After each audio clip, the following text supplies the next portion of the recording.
Important repairs to make before selling a house. Real estate pro tip.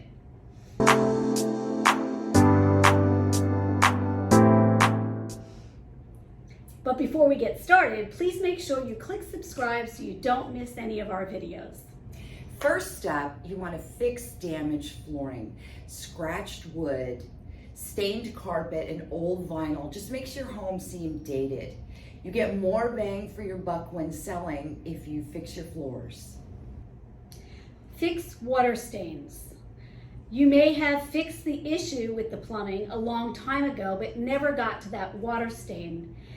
Make sure you fix it because it's a red flag to buyers who will look at it and think maybe there's still a problem there. Repair torn window screens. Window screens are highly visible, and torn screens just make a property look neglected. It's a cheap and easy fix to repair them, and while you're at it, fix all small visible items that need to be repaired. We're the McLoughlin Summer team from Century 21 Redwood in Ashburn. Please subscribe so you don't miss any of our videos.